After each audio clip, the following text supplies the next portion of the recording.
Hello and welcome to the CivilTalk Podcast. I'm your host, Tapasio Althouse. If you're new to the show, this is where we explore civility and social emotional learning with esteemed guests, expert insights, and practical advice to help people navigate the world. Today, I'm honored to welcome someone whose work sits at the cutting edge of performance science, leadership development, and behavioral mastery. Today, I'm joined by Rich Diviney, retired Navy SEAL commander, best-selling author, and founder of the Attributes, Inc., where he combines the lessons of his elite military training with neuroscience and psychology to unlock human potential. Over his 20-year military career, Rich has completed more than 13 overseas deployments, including multiple high-stakes operations in Iraq and Afghanistan. As the officer in charge of training and selection for one of the most elite SEAL commands, Rich developed a deep understanding of what truly drives optimal performance, not just on the battlefield, but in any high-pressure environment. Rich is also the author of two groundbreaking books. His first, The Attributes, 25 Hidden Drivers of Optimal Performance, which explores the innate qualities that drive success, especially in times of uncertainty. And his newest book, Masters of Uncertainty, is a powerful handbook for navigating the chaos and unpredictability of the modern world. Rich, we're very excited to have you here. Welcome to the CivilTalk Podcast. Yeah, thank you, Tapasio. It's nice to be here. Thanks for having me. Thank you. So let's start at the beginning. What originally drew you to the Navy and eventually the SEALs? Well, I grew up wanting to be a pilot, a fighter pilot. I have a twin brother. We both grew up wanting to be fighter pilots.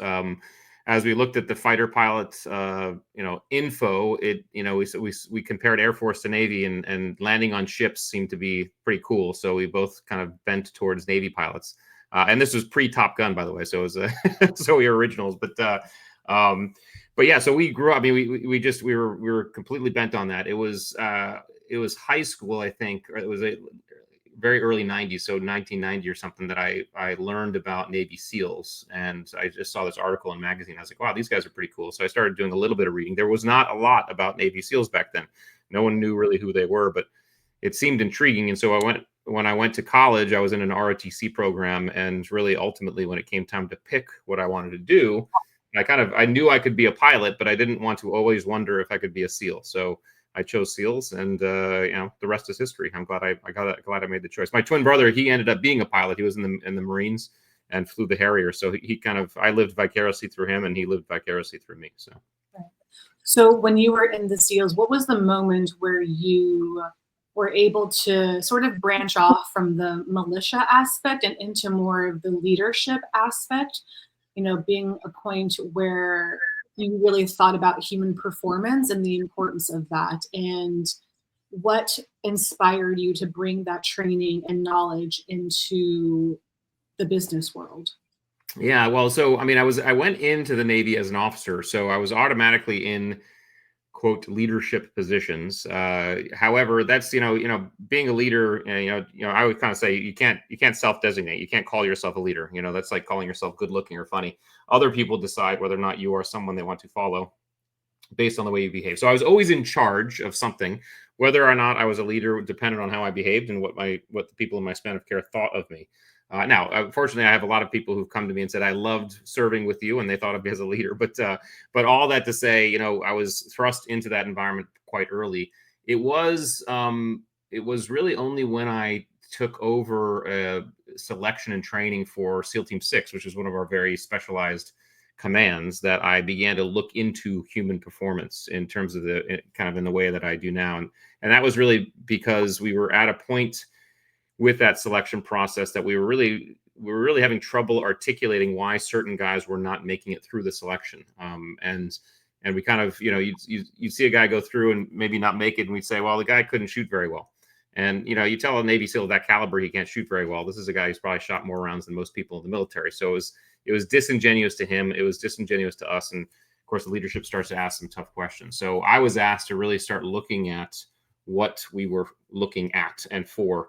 And I really came to the conclusion that we were not assessing skills. Skills was kind of ancillary to what we were actually assessing. We were actually assessing the qualities of the human being, these attributes. And so that's distinction gave me a real insight and I guess spark to start thinking about human performance differently. In the meantime, during that, we were also exploring different ways to actually make operators do better, both in combat and also on the back end. You know, this was 2010, so we'd been at war for quite a while, and we had guys coming back or getting out, and they were broken in many ways, physically, emotionally, mentally.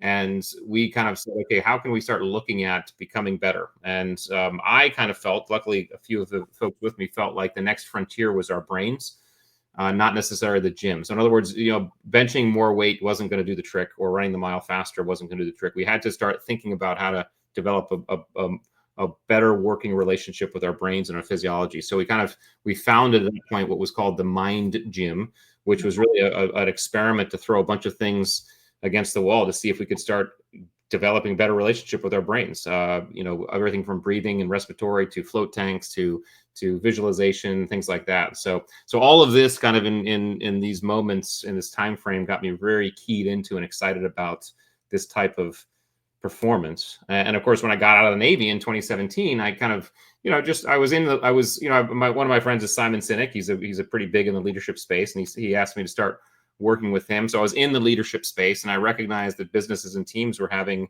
difficulty talking about performance the same way we were having difficulty when I was still in the SEALs. So that was really what got me into talking about and working with teams and organizations when it comes to high performance and high performing teams. When you talk about the Mind Gym, correct? Yes. How do you suss out attributions and attributes when you are looking at someone's skills? Because it seems like the way to understand someone's attributes is through the vein of skills, or lack of skills. Yeah. And it's more so how they process their relationship with certain skills or lack thereof. Yes.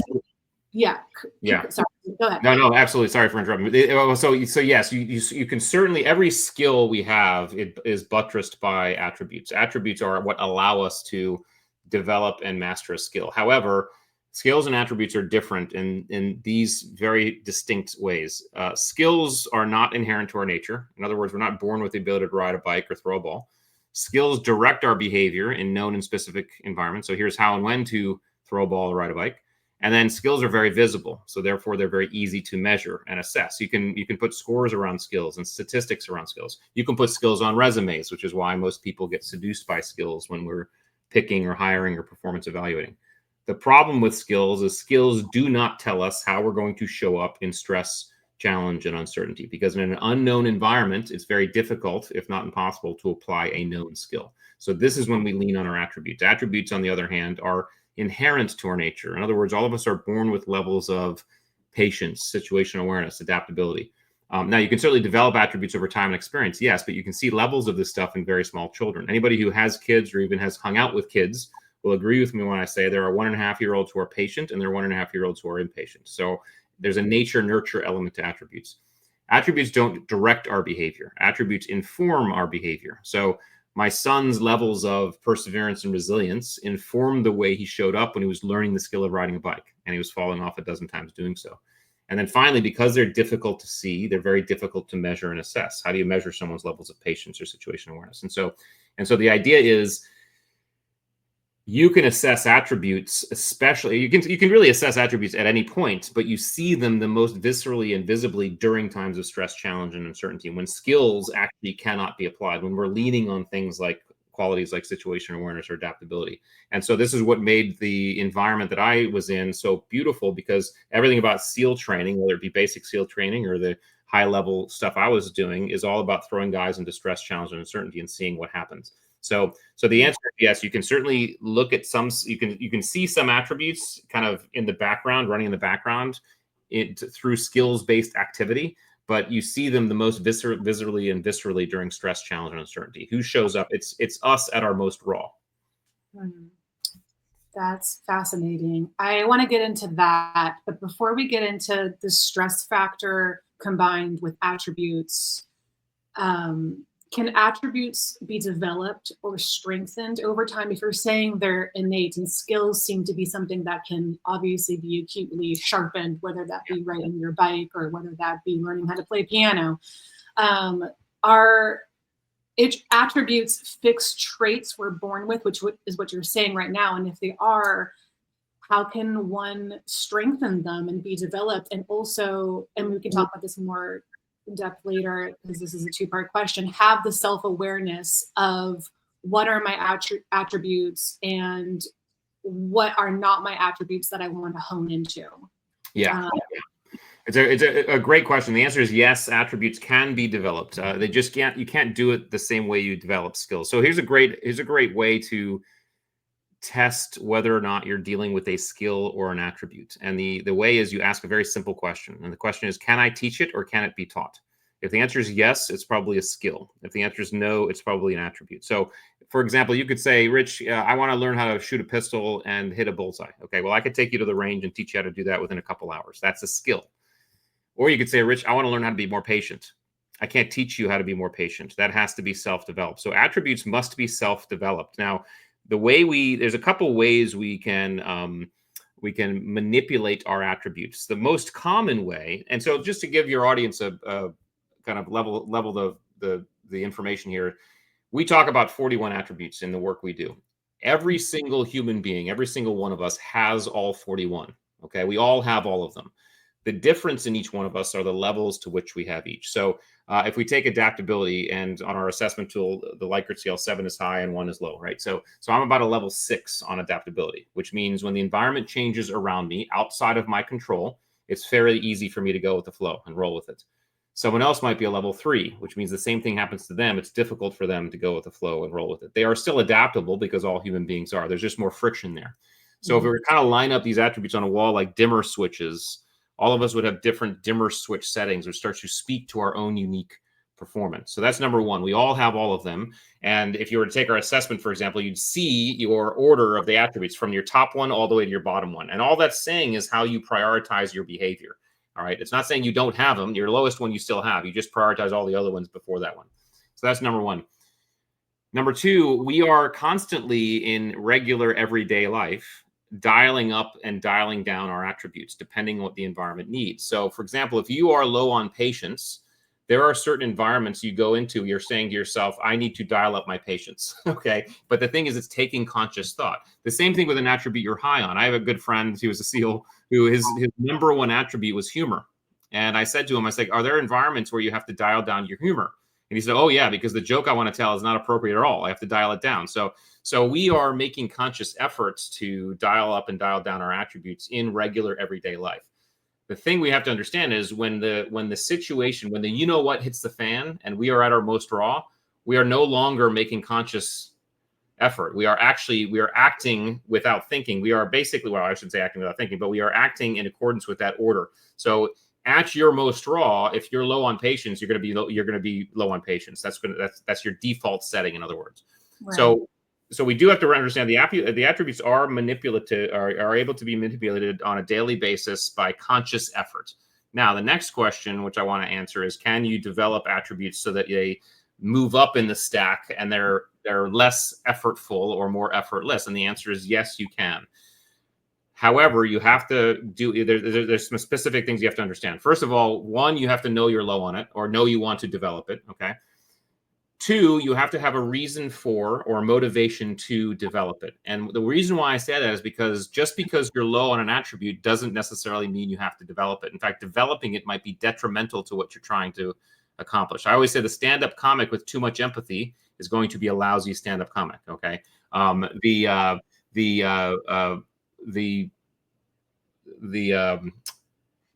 accountant with high discernment wants to have high discernment. That helps them in there. They don't want to dial down their discernment. So you have to. But assuming you know you're low on it, and two, you have a motivation to develop it.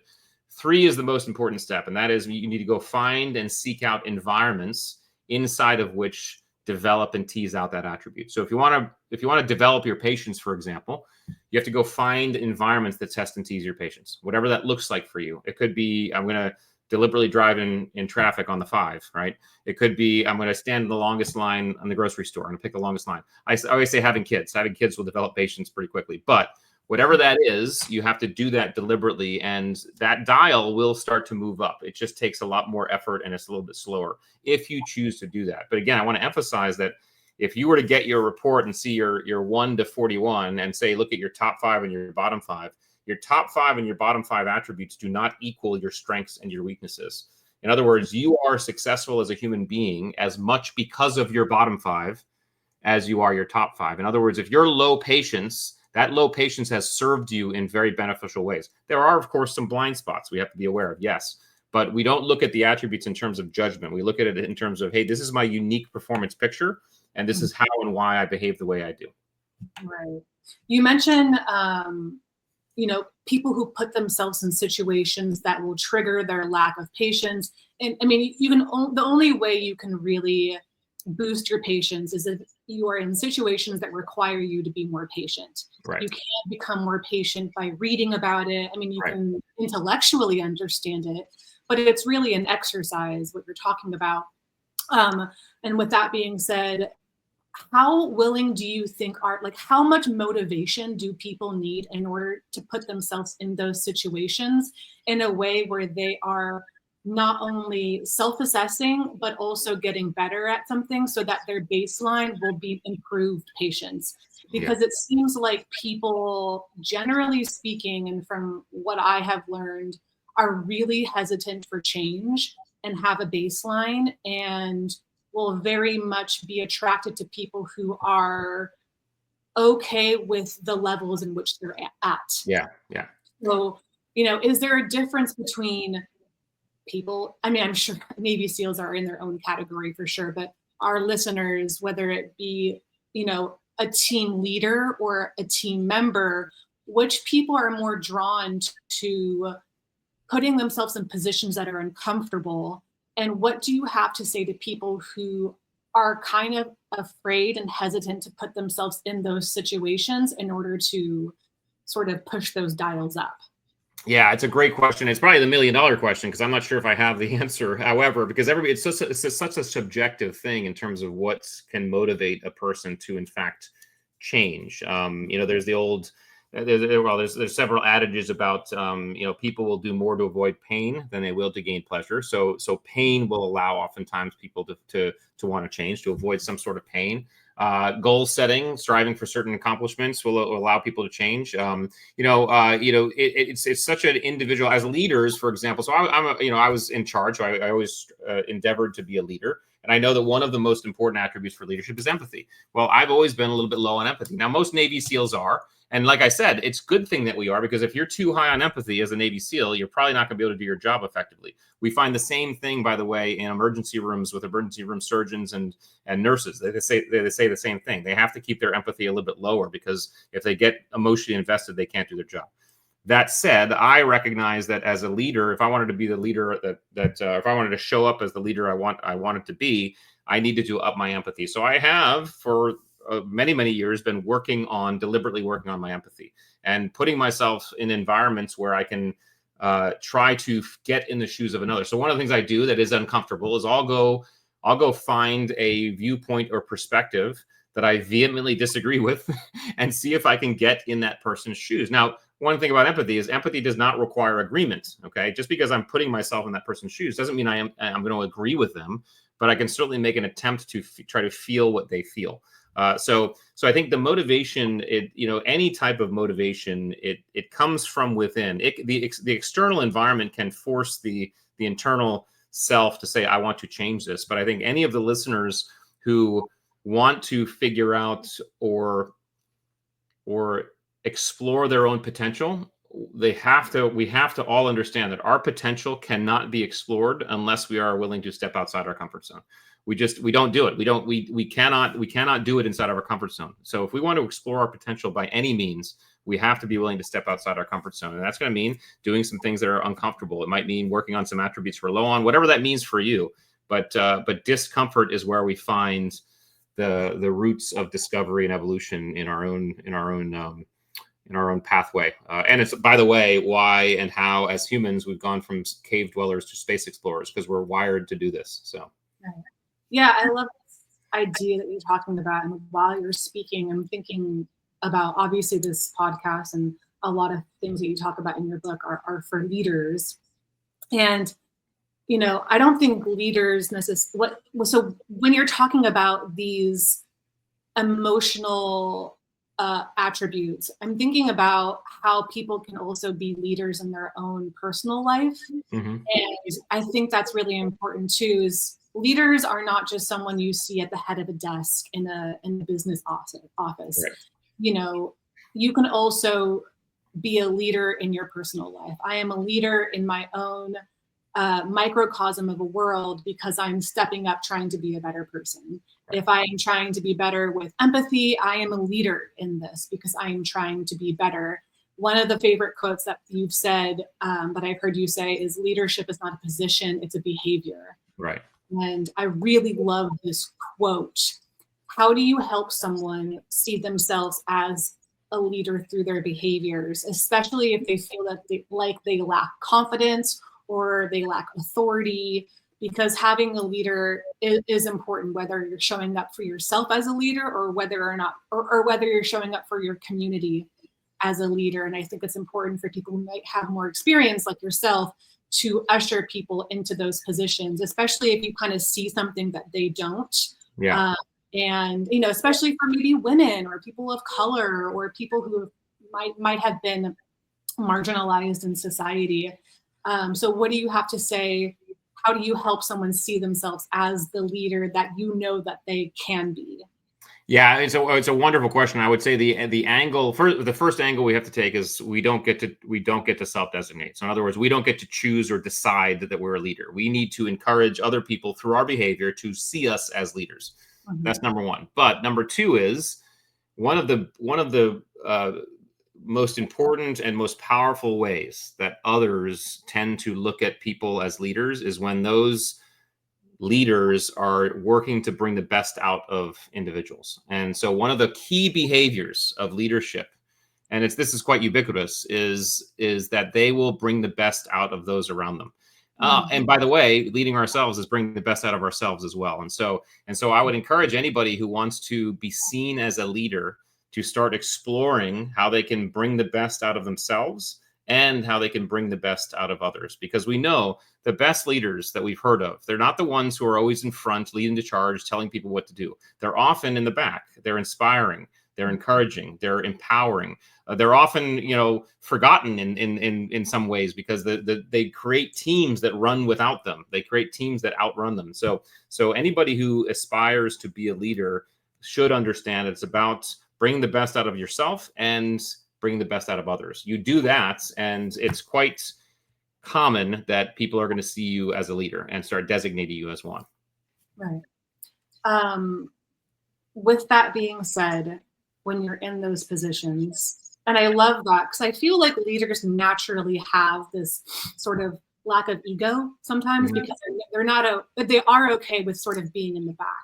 And they're okay with not having the spotlight. They're sort of the engine under the hood. Hide me.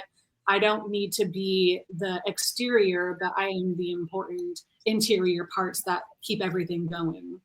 Yeah. I would almost say, I love the analogy. I would back it up even more and say the leader is probably the fuel for the engine, because what the leader is doing is identifying the different parts that need to operate and providing fuel and inspiration to actually allow those parts to do what they need to do. And that's how the best teams are run, because that leader starts to understand that the team begins to see itself as a unit, and everybody has a position that's important, and the leader encourages people to step up when it's their turn and step back and support when it's not their turn, and provides that fuel and inspiration. And I think if you do it correctly, I used to tell this to my junior officers. I said, if you do this, you have to get used to what I call the irony of leadership. In other words, if you do your job correctly, you eventually work yourself out of a job, because you create a team that doesn't need you anymore, or they outrun you. And that should be the ultimate goal of any true leader, is that I've done something here that they are moving faster than I could have ever imagined, and they don't need me anymore. That's what the true, and all the people that we look at as true leaders do this.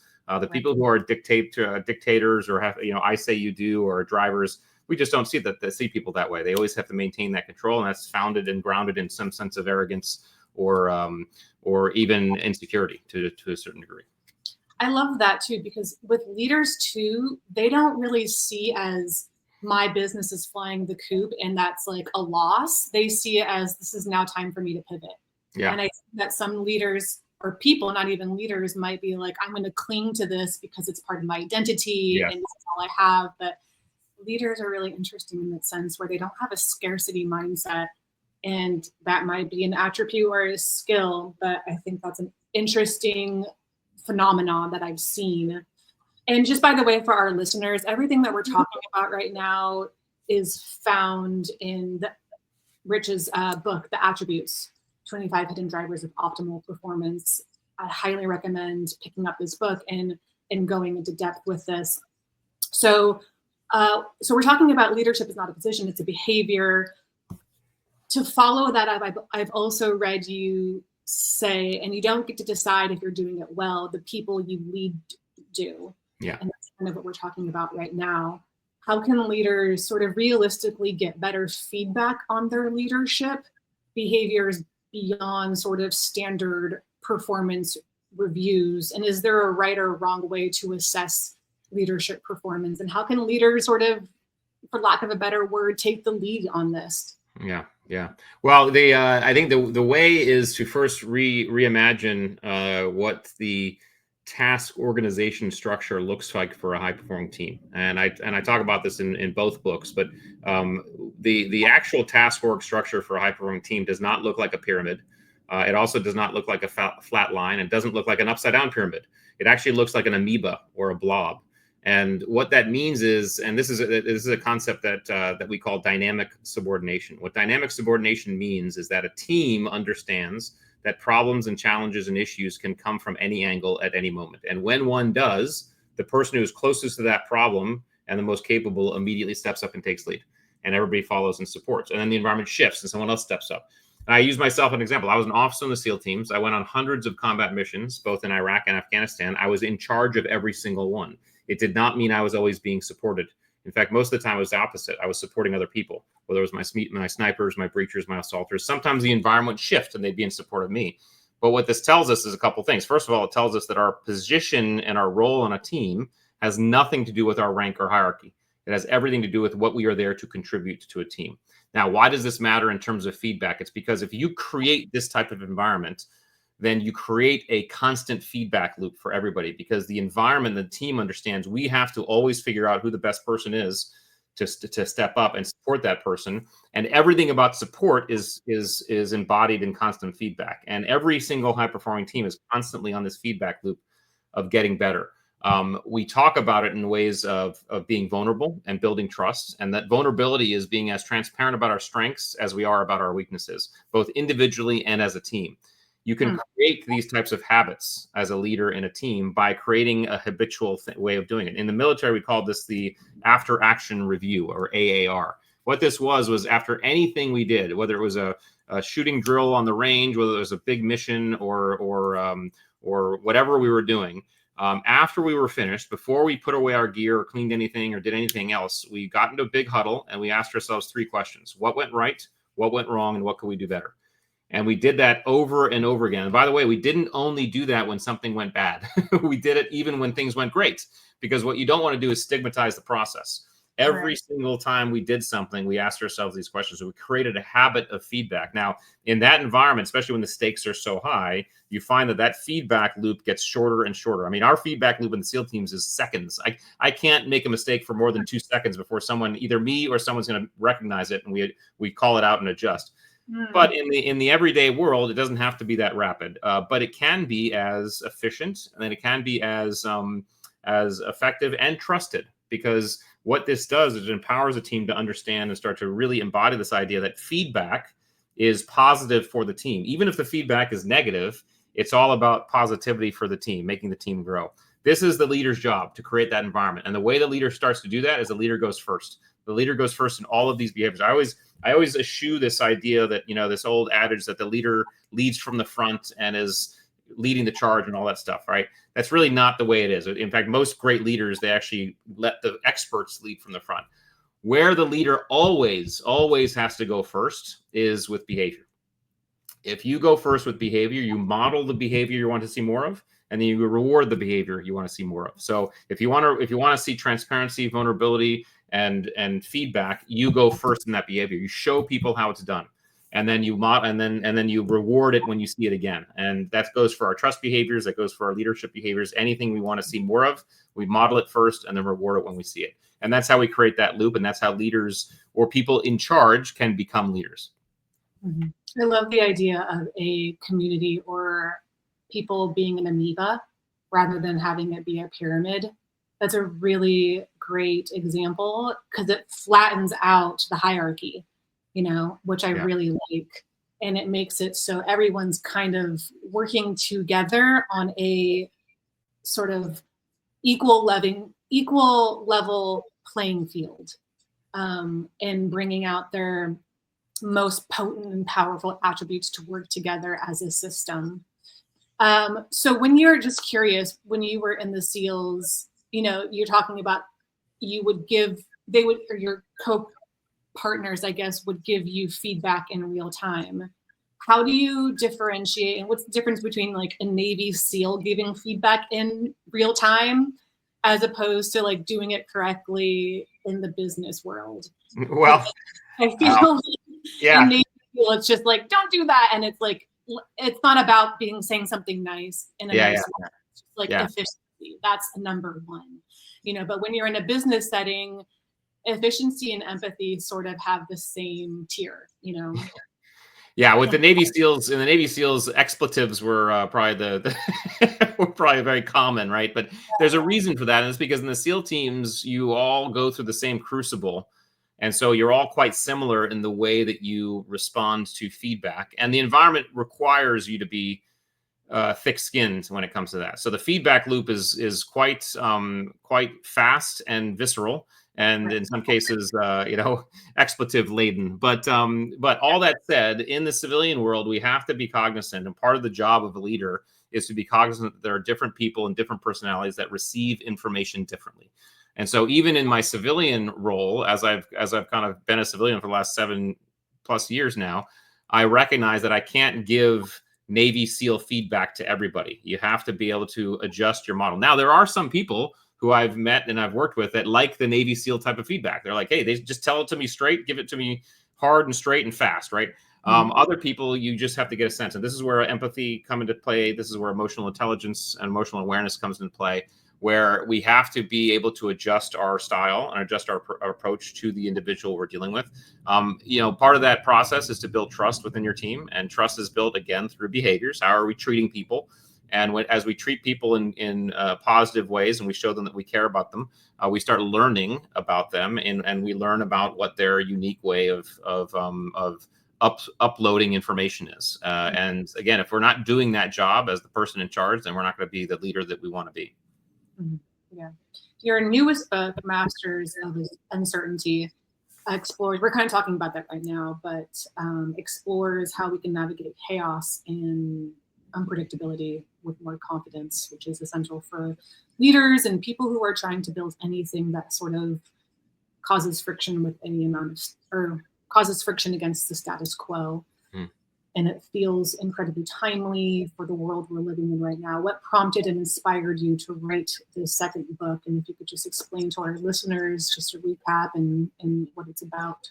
Yeah, to be honest with you, the second book was really the book I've always wanted to write. It's kind of like the Star Wars, whereas the Attributes is the prequel, because the Masters of Uncertainty book lays out what we need to understand about ourselves, first of all, our ubiquitous neurology and physiology, the stuff that we all are equipped to do neurologically and physiologically, but then also the unique things about what we bring to the table when it comes to uncertainty. Part of that, one big part of that, are the attributes. So there's a whole chapter on attributes in the Masters of Uncertainty book.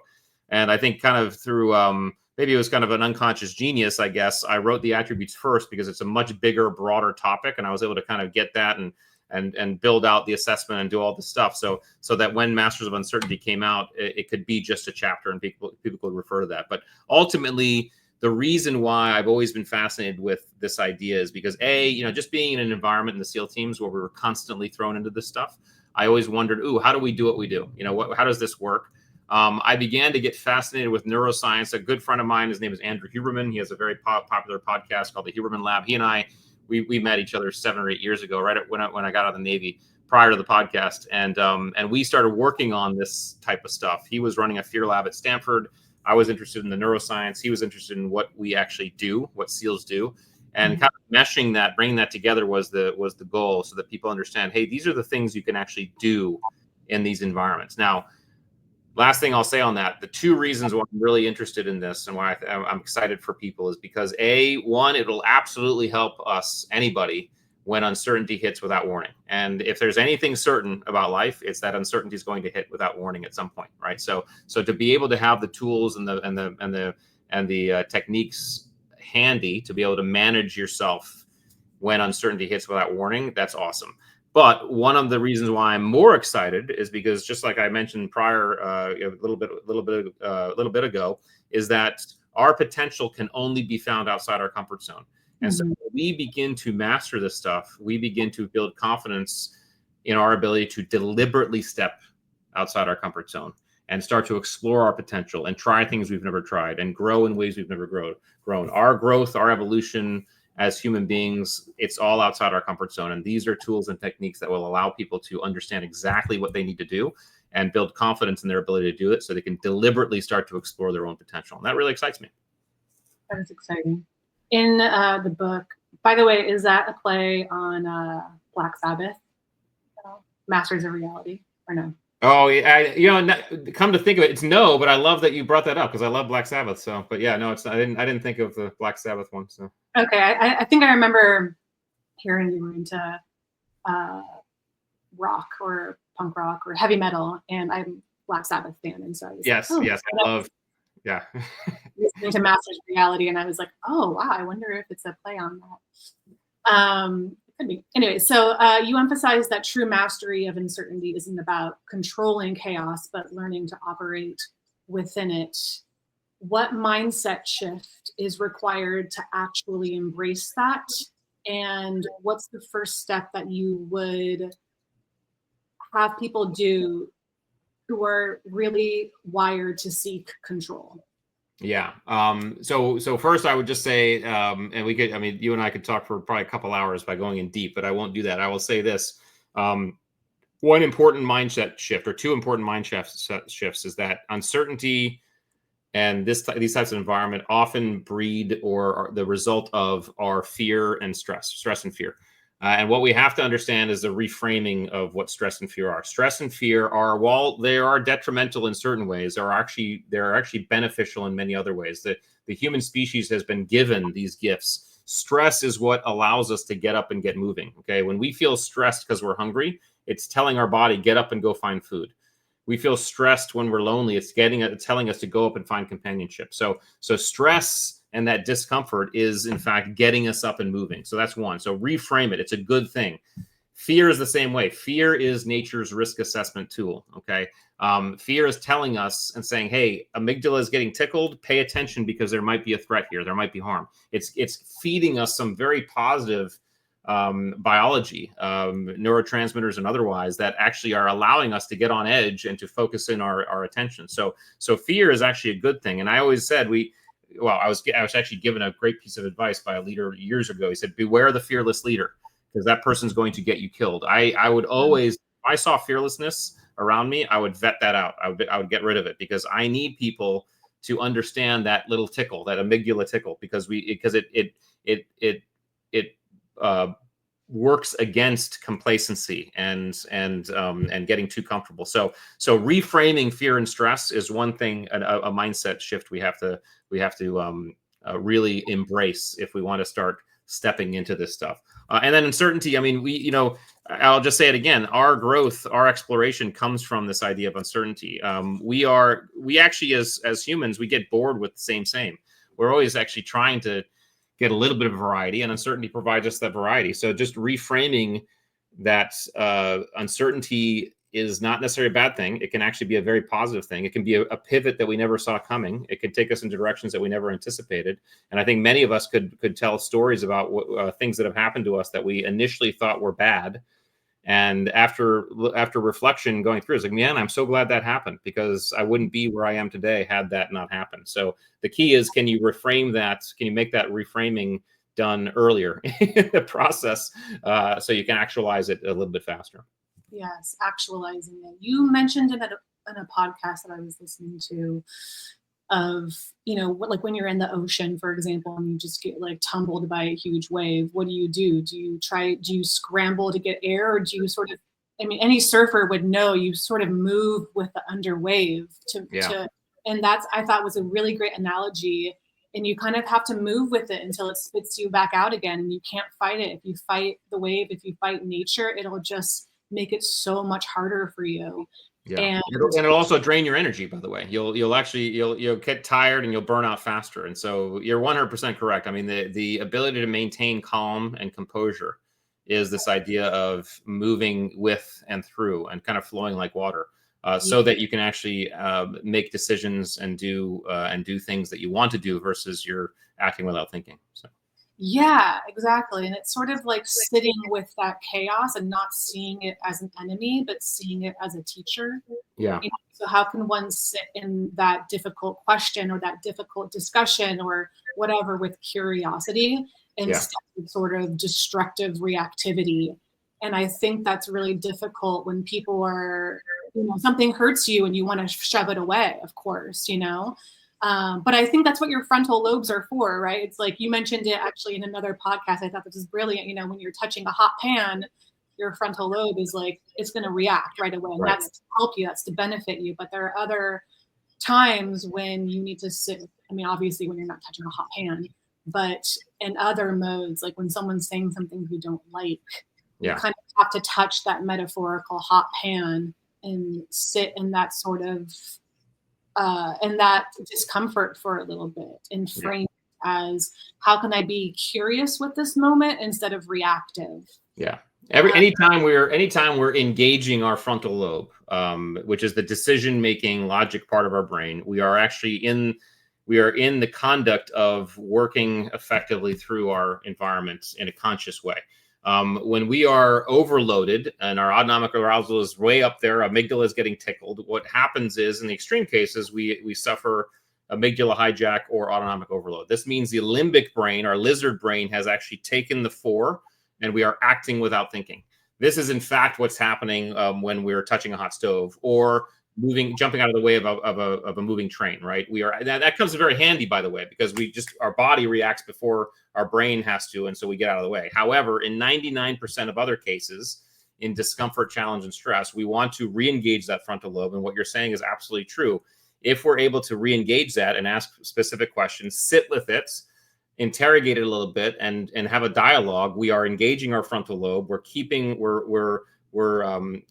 keeping at bay that limbic hijack, and we're actually able to effectively move ourselves through that environment. So you're absolutely right. Keeping that frontal lobe engaged so that you can question and interact with your environment in a logical manner is the key to effective decision making in stress, challenge, and uncertainty. Yeah, this is something that I've been thinking about a lot too, because uncertainty and fear and moments of aggression are ongoing. They're going to happen for the rest of your life. And you need to figure out ways personally that you can manage them. And so for me, like in my own personal, I've been incorporating reminding, because your nervous system gets inflamed. Mm-hmm.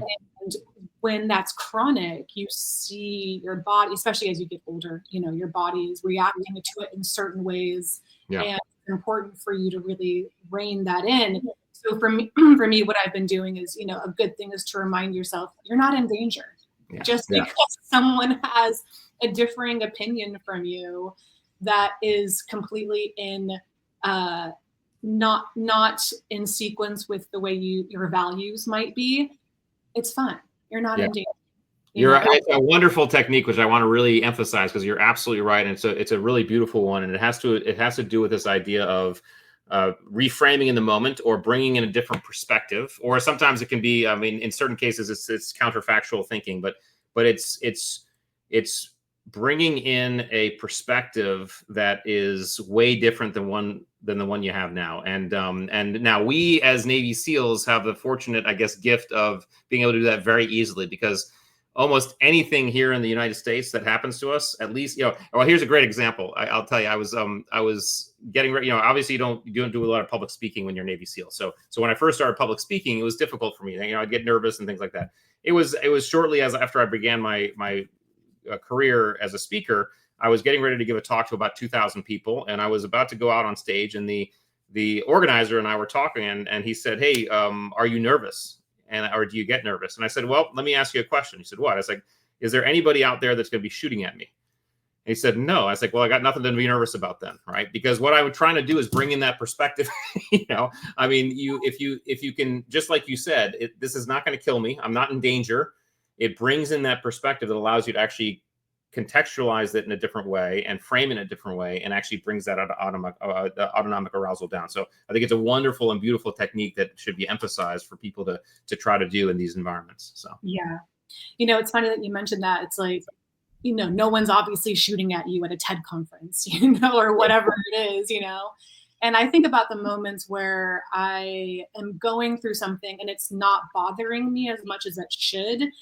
And I realized the pattern with that is it's because I always had a bigger fish to fry, and it's like, this problem is not big right now. And my nervous system isn't collapsing because I have this other thing to worry about. Yes. Yeah. And I always thought that was interesting too. And I always thought my mom was like, always have bigger fish to fry.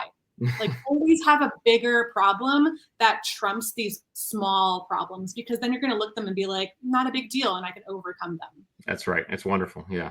I've always loved that.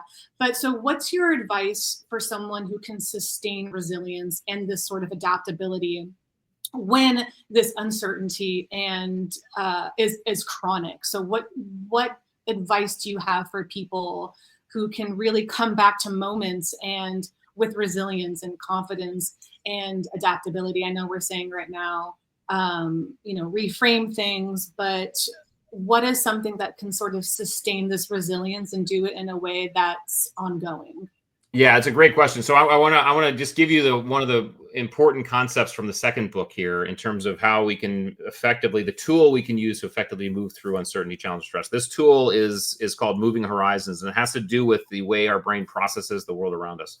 When we're in an environment, our brain is trying to figure it out, and it's doing so through three primary factors. Those primary factors are duration, how long this is going to last; pathway, what's my route in, out, or through; and then outcome, what's the end state of this. If we are in absence of one or more of those, we start to feel uncertainty, challenge, and stress. So if we're in absence of, for example, if we take illness, strep throat is an illness we all know, but it has an antibiotic, right? So if we get strep throat, then we are in absence of duration, because we know the pathway, antibiotic, and we know the outcome, we're going to get better. What we don't necessarily know is how long it's going to take. For some people, it takes 1 day. For some people, it might take 3 days. So our anxiety, our stress, our uncertainty level is minimum or mild.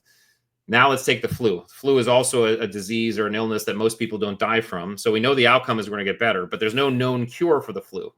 People have ideas. Everybody will have a piece of advice, but we don't exactly know what to do, and we don't know how long it's going to be. So we're in absence of both duration and pathway, but we know the outcome. So our uncertainty level is kind of moderate. Now imagine a disease shows up and no one's seen it before. Some people are dying. Some people are not dying. There's no vaccine, no known vaccine. We don't know how long this is going to be spreading across the globe. This sound familiar because this is all 2020. This is why we felt the way we did. We were in absence of all three: duration, pathway, outcome. All shifting and moving horizons is asking yourself in a moment, what do I know and what can I control? And in picking something, you are creating your own DPO. You're creating your own duration, pathway, outcome. So an example would be in SEAL training, you run around with these big, heavy boats on your head everywhere. Okay. And I remember it was Hell Week. We had been running around with these things for days, for what seemed like days. It was 3 a.m. We were on the beach and we were next to the sand berm, and I was miserable like everybody else was. And I said to myself, you know what? I'm just going to focus on getting to the end of the sand berm. And what I did in that moment inadvertently was I picked a horizon and in essence created a DPO: duration from now until end of sand berm, pathway from here to end of sand berm, and outcome end of sand berm. And manipulated my own internal dopamine system to not only give me the motivation and drive to do that, but also give me a reward when I reached that goal. That allowed me to, once I did, come back out and ask the question again. And so the Moving Horizons tool is something you can do over. It's cyclical. You can do it over and over and over again until you accomplish the goal. You are through the uncertainty, challenge, and stress, or you've created enough certainty that there's no more certainty anymore. But this is how Navy SEALs do it. This is how all top performers do it. But you want to know how Navy SEALs get through things like combat and skydiving at 20,000 feet? It's because we're always focused on only what we know and what we can control in the moment. Now, we always plan, and we have a plan, yes, and we have an outcome, an objective. But in the moment, what am I going to worry about and what am I going to focus on? I'm not going to worry about anything else but this one thing. I'm going to do that. And once that's done, I'm going to do the next thing. And I'm going to do the next thing. And then, of course, maintain a little bit of awareness, because if as I'm in the conduct of doing that one thing, the priority shifts and I have to shift my focus, I can do that. But moving horizons is the best tool and the simplest tool for people to actually step through any type of stress, challenge, uncertainty in an effective way. And the good news is most human beings have done this already. It probably sounds very familiar because we do this in the gym. We can practice this in very certain environments. We can do this. The gym is a very certain environment. You can still practice this. So you can practice exercise these muscles so that when uncertainty hits, you can do it more effectively and without thinking. Yeah. You tapped into something that I wanted to talk about, and it's the paradox that over-reliance on rigid plans can actually make us more fragile in chaos. Yes. How do you balance? And I think that's a really tough balance for a lot of people, where how do you balance that sort of preparation, which you were talking about earlier, with an openness to the unknown? Yeah. In environments. Well, you have to, so you just have to avoid paralysis through analysis. And the way we did that is we always looked at a mission, for example, or something we had to do. And we just asked ourselves, hey, what are the top 2 or 3 things that we might need to prepare for? All right. Top 2 or 3. So if we're flying into a target, top thing, well, the helicopter might crash, or we're patrolling in, we might get contacted by the enemy. What are those things? Let's create a plan for that so that we know what we're going to do. And then we're just going to go out and do it, and we just have to we're always cognizant of the fact that we can't plan ourselves into inaction, because we have to get moving to figure out what's going to happen. The rock climber knows this very well. The rock climber will stand on the base of that cliff or that mountain or whatever, look at that mountain or cliff and basically map out visually a plan. But that climber knows that he or she has to get on that rock and start climbing before they can actually figure out the real path, because they know inevitably something they saw from the ground is not going to look the same when they actually get there. And that foothold or handhold that they thought was going to be good is not going to be good. So they have to look and change their approach. And so the way we avoid analysis or paralysis through analysis is we pick a few things. We don't overdo it. We pick a few things that might happen, and then we get moving. And then we have the confidence to say, as I get moving, I'm going to figure it out along the way. But these tools, these techniques that I talk about in the book, moving horizons as one of them, are ways that we can feel confident then that as we're moving through, something hits us, we will just adjust and we'll move on. Yeah, I like the imagery of horizon too. It's like these little things that you have to overcome, and you're looking at the ground trying to get it done. And then once you're done, you can look up at the beautiful horizon. I think that's really pretty.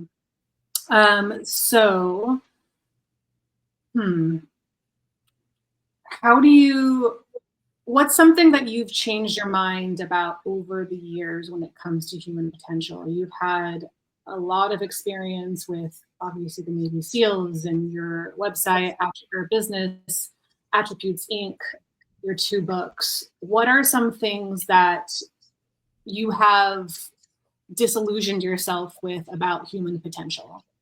Yeah, I think the biggest one is that potential can never be reached.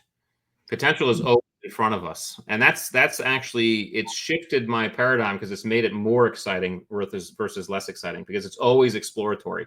There's always more I can do. There's always more I can learn. There's always more, other limits that I can push myself on. Potential is something that needs to be explored, not reached. And I think if people approach it with that mentality, then you can approach it with an excitement and curiosity that said, oh, wow, the sky's the limit on this one. And when I get to that horizon that I was looking at, guess what's going to happen? A new horizon is going to open up. And that's really, really cool to think that it's unlimited. And so I think that's the biggest distinction that I've learned and can embody nowadays. Yeah. Do you think certain attributes will become more critical and important than others for the next generation of leaders? That's a great question. And the answer is, I don't know, because that's an environment that we can't predict just yet. And different leaders are required for different environments, which are going to require different attributes. The leader of a SEAL team looks a little bit different than the leader of a teacher's team or a social work team or you name it. And so I think our biggest goal as humans should be to develop what I call habits of introspection. And when we talk to schools and kids and people, and we try to do it as much as we can, what we're trying to do is help them develop habits of healthy introspection, so that you periodically look inside yourself and say, okay, how am I doing? How am I reacting? What can I do? How can I grow? What am I good at? What do I need work on? That type of humility, that type of curiosity on your internal system, I think that's what's going to be the most effective. So maybe those are the two attributes, humility and curiosity. but there you go. So we worked our way through it. Yeah. So to wrap up, I like to ask this question, or a version of this question, to all of our guests.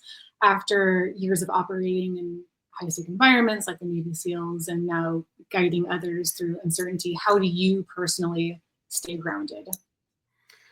Yes, well, I try to do gratitude work every single morning that I can, and I really just sit for a few moments. Doesn't have to be long, and just think about and oftentimes write down what I'm grateful for. And it can be as simple as sitting there with my hot cup of coffee. It can be my kids, my wife, my family, everything we have. And I think staying grounded is about staying grateful, and it's okay to.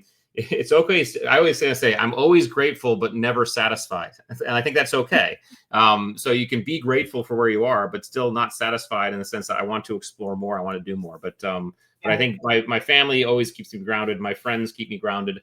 And I try to keep myself grounded just through a daily gratitude practice. It's so funny. I've been thinking so much about gratitude lately. And, yesterday I had a great day and I came home and I was just like, thank you for this beautiful day. And it's just, I'd love to know, I don't really know too much about it, but the science behind gratitude and why it feels so good to be grateful, because it's not at any cost to you. You're not putting anything in your system. You're just expressing something. Yeah. And it's so simple, yet somehow so exquisitely effective. Well, every emotion comes with it biochemistry, chemicals that we make internal to our system. And it's been proven that gratitude promotes some of the most powerful biochemistry and positive biochemistry in our system. Everything from dopamine to serotonin to oxytocin. I mean, all this stuff. It's a very powerful chemical cocktail. So I would encourage anybody to do even just a little bit of research, because when we are truly grateful, we're injecting ourselves with some super powerful biochemistry. And that's why it feels so good. Yeah, it's true. And it's so simple too. Just finding a good cup of coffee and just like, thank you for allowing me to experience this really lovely shot of espresso. That's right. Yeah, that's right. It's two-tiered. Well, Rich, thank you so much for joining us today on the CivilTalk podcast. We really appreciate it. It's been a really interesting conversation, and I really appreciate your expertise and your stories, and your books are fascinating. I really appreciate it. Thank you.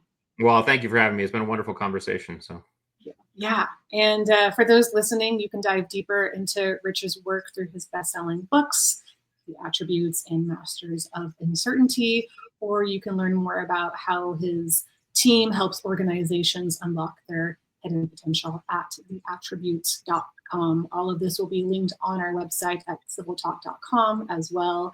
And if you're new to Civil Talk, we're more than just a podcast. We offer tools and services to help individuals, teams, and organizations strengthen their emotional intelligence, improve communication, and build cultures rooted in civility and respect.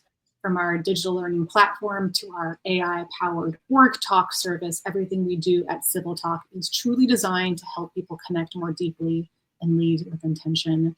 To learn more, go to civiltalk.com, and don't forget to subscribe and share this podcast to anyone who you think might benefit. Your viewership and interactions deeply help us. Thanks for listening, and remember to stay kind, stay open to what growth might